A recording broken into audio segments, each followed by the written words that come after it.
Quando alguém toma uma decisão, essa decisão, seja ela qual for, ela é composta de dois fatores: a parte ativa e a parte passiva. A passiva são as informações que chegam até você, né? E elas podem ser verdadeiras ou falsas, ou até mesmo verdadeiras e falsas, como é o caso das narrativas. As narrativas nada mais são do que um conjunto de informações que algumas são verdadeiras, outras são falsas, mas que vão te direcionar a tirar uma conclusão teoricamente óbvia. E é justamente essa narrativa que vai direcionar para que você tome uma decisão, e essa é justamente a parte ativa do negócio, né? Quando você realmente toma uma decisão. Exemplo clássico: você liga o jornal, né? Você abre o jornal ou liga o jornal na sua televisão e estão falando mal demais de um político, o tempo inteiro falando mal de um político.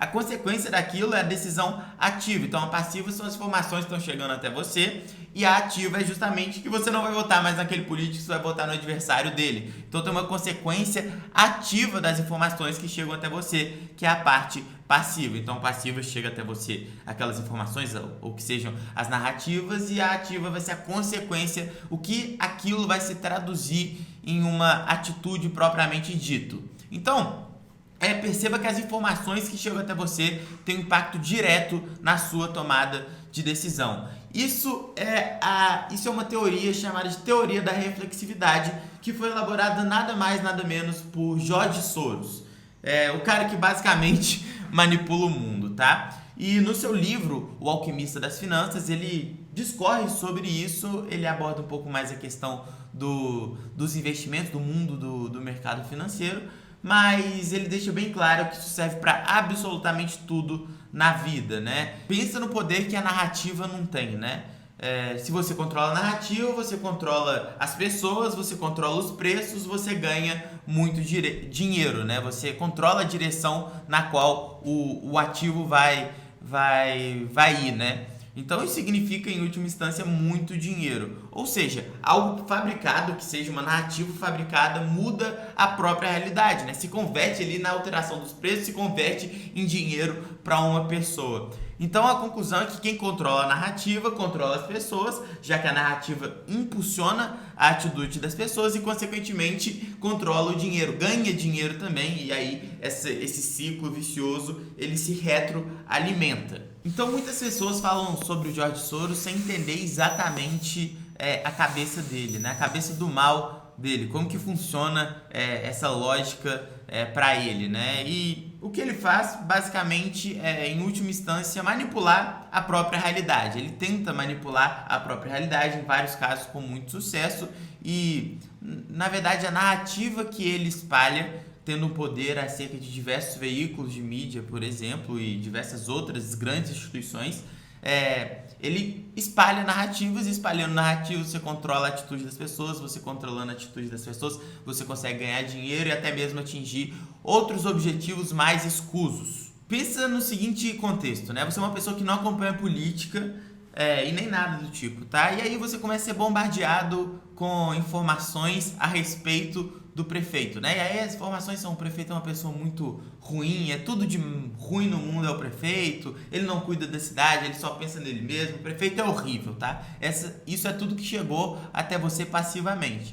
E aí, naturalmente, o que começa a acontecer é que você percebe cada detalhe que às vezes já estava lá, mas você não percebia. Então, um lixo no chão, um buraco no asfalto, e aí você chega à conclusão inevitável, né? A conclusão de que é verdade, esse prefeito é ruim, né? O negócio se retroalimentou, a pessoa te falou, você percebeu qualquer detalhe e você já atrelou aquele detalhe na sua cidade ao prefeito. Então as coisas são retroalimentadas, né? Essa informação, essa narrativa chega até você, você pega qualquer fator que você viu ali na realidade e logo associa ao que haviam te falado. Ou seja, isso é uma maneira de manipular a própria realidade, porque aquele lixo no chão ali não necessariamente tem a ver com a narrativa que te colocaram na sua cabeça, mas você logo associa. Então aquele lixo na rua passa a ser culpa diretamente do prefeito. Isso pode ser verdade ou pode ser mentira, tá? O prefeito pode ser bom ou ruim, mas fato é que na percepção da pessoa que foi abastecida com aquela narrativa, aquilo ali passa a ser culpa diretamente do prefeito. Ou seja, você adaptou a realidade, você manipulou a realidade para que ela fosse uma causa direta de algo que não necessariamente é aquilo, entende? Então, o que o Soros faz, em última instância, sem dúvida nenhuma, é manipular o mundo todo, né? Então você pega isso e eleva a várias potências, né? Isso aqui é numa cidade, você pensa numa cidade no interior do Brasil, né? Agora você pensa nisso numa escala global. Ele faz isso, né? Então, por meio de investimentos em mídia, principalmente. E por que ele faz isso? Porque ele percebeu que, ao ter a mídia na mão dele, ter várias outras instituições na mão dele, ele consegue manipular. Ele percebeu isso lá atrás, que ele conseguia com isso manipular o mercado. E depois tudo virou um grande jogo de manipulação. Ele percebeu que todos os desejos, tudo que ele acreditava poderia ser implantado por meio desse mesmo sistema que é possível ser utilizado para enriquecimento. Então lá no mercado você espalha uma notícia falsa, isso naturalmente guia os mercados e aí você ganha muito dinheiro em cima disso. É um mecanismo super comum no mundo dos investimentos, né? E aí você pensa nisso no âmbito social, cultural, então você começa a guiar ali as coisas para o que você quiser. E aí, naturalmente, só de você estar querendo manipular a própria realidade, já é algo que a gente pode falar tranquilamente que caracteriza uma pessoa do mal, né? No mínimo, uma pessoa manipuladora. E quando você manipula para os seus próprios objetivos, para o fim que é você ir não buscando a verdade, pelo contrário, né? Disfarçando a própria verdade, disfarçando a própria realidade, isso é uma característica muito latente do próprio mal, né? Então, a conclusão que a gente tira de toda essa lógica de manipulação tão difundida pelo Soros, escrito no próprio livro dele, leiam o livro, O Alquimista das Finanças, né? Então, ele tem uma influência filosófica também muito duvidosa, né?